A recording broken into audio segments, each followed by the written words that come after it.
As a certified RV tech, I see RVers making the same mistakes over and over again, and it's costing them thousands in RV repairs. Here are 5 things that personally, as a tech, I would never do in my RV, why some people do them, and what you should be doing instead. If you don't know me, hi, hello, my name is Emily. I am a certified RV repair tech, and this is RV Repair Woman. So what do I not recommend you do in your RV? Number 1 is let your generator sit unused. Generators, generators, generators.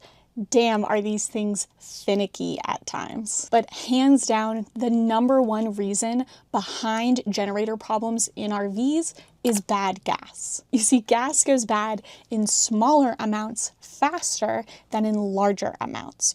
So it goes bad inside all of the tiny nooks and crannies and tubes inside of your generator faster than it's going to go bad inside of the gas tank in your motorhome, for instance. So what happens is people let their RVs sit in storage for months at a time and never turn their generator on. So the gas goes bad in all of those tiny nooks and crannies inside of the generator, but is still good inside of the gas tank. So the owner is able to drive their RV off into the woods to enjoy a weekend with the family, only to try to turn on the Jenny and see that it won't turn over. The easiest way to go about preventing this is to just run the generator once a month for about 15 to 20 minutes to help push any of that bad gas out of the system before it can gunk up and prevent the generator from turning on. Bad gas can cause your generator to not start but not run, or run poorly. Basically,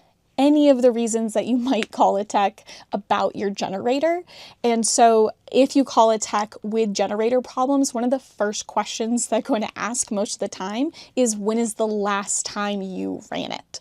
What they're actually asking is there a chance that there's bad gas? If running your generator regularly just isn't going to be in the cards for you, you can look into either draining the carburetor, which is the main source of those tiny nooks and crannies for gas to go bad in before you put the RV into storage, or putting gas stabilizer into your gas and running that through the generator before you put it into storage. But if you're someone that uses their RV all of the time, but your generator's really just there as a backup in case power goes out or you decide to randomly boondock one weekend, I'd recommend running that generator even at times that you don't need it, just to make sure that it's there for you when you do need it. Any and all of these options are great, but in general, the worst thing that you can do for a generator is to just let it sit there unused. Number 2, leaving your awnings out. As a tech based in Las Vegas,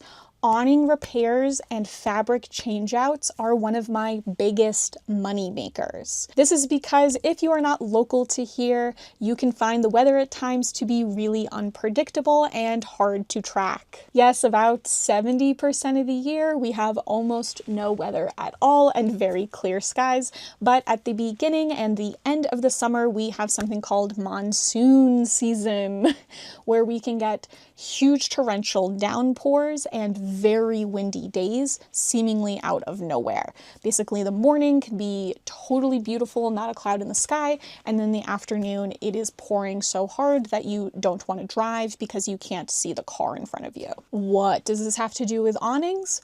Well, the awnings that come attached to RVs were designed to be used as shade, not as rain coverage. They weren't designed to hold the weight of rain pummeling down on it, or the big gusts of wind that can come through and make that awning start flapping like a kite. I have seen big gusts of wind come through and just tear those awnings apart into ribbons. Awning fabric itself is way more expensive than you would think if this is your first time encountering trying to fix these things. I feel like I'm on Project Runway trying to get some expensive charmeuse, and no, it's just canvas for an awning. And then if you're going to pay somebody to change out the fabric for you, that is usually a 2-person job, so you're going to have to pay for 2 people's worth of labor. So replacing that awning fabric can become a much more expensive repair than you would think pretty quickly. And it's a pretty easy thing to prevent having to do major repairs on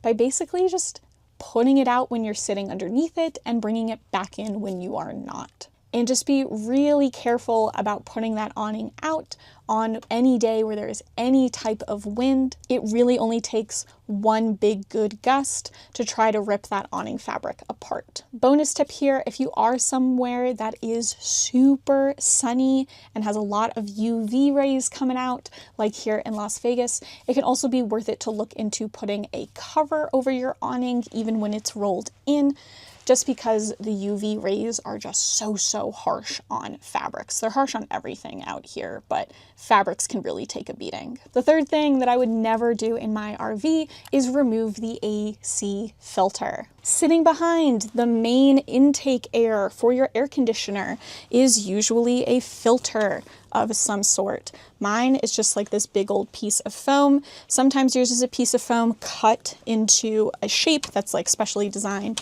for your vent. Sometimes it's more of like a screen filter like this. No matter what your filter looks like, its whole job is to prevent dust and debris from getting sucked into your air conditioner and prevent airflow from going through. It is just like the air filter that you would put into a house. It's doing the exact same job. For some reason, I have seen it be trendy right now for people to try to remove these air filters to increase airflow in their air conditioner. But I promise you guys, this thing is here for a reason. Your air conditioner works by getting these fins nice and cold and then pushing the warm air from your RV across those fins to cool the air down before shoving that air back down into the RV and onto your awaiting skin. If those fins get covered in dust and debris, that can prevent air from being able to move across them and get cooled down. So while you may feel like you get some increased airflow in the short term, while you may feel like you get some increased airflow in the short term, you're very quickly just going to make those fins so dirty that you get less airflow anyway. So you're not solving a problem, you're creating one. For every 8 square inches of covered area on those AC fins, you're gonna get at least 1 degree less cooling capability in your RV. And that's just the size of my iPhone mini. Also, if those fins keep running and running and running and running and running because air isn't getting across them and getting cooled down and brought back to you, so the air conditioner is not getting the signal that the RV is cooled down and it can shut off, then you can get what is called a freeze up, where basically your air conditioner turns into a giant block of ice. So in the long run, taking that filter out causes more problems than it supposedly fixes. I don't know where this trend or this idea came from, but I'm seeing it more and more in customers, and it needs to stop. This is one thing I would never do in my RV. Number 4, cover the return air vent for your furnace.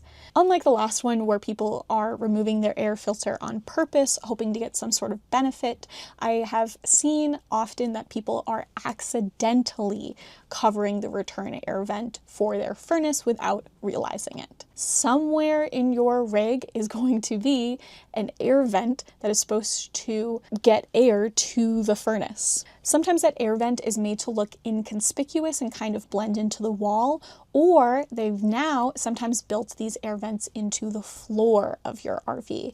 And what I'm seeing more and more is oftentimes these vents get unintentionally covered up with dog beds. If we cover up that vent, then we're essentially suffocating the furnace. All of these appliances work off of a whole lot of airflow. If the furnace cannot get in any air, then it can't warm up that air, and it can't get that warm air back to you. Also, inside of your furnace is a part called a sail switch, which is this arm that is supposed to be able to move up and down to help tell the furnace if it's safe to turn on. And what I see happen very often when people accidentally cover that vent with a dog bed is that clumps of dog hair make it into that vent and end up wrapping themselves around that sail switch and prevent it from being able to either open or close like it should.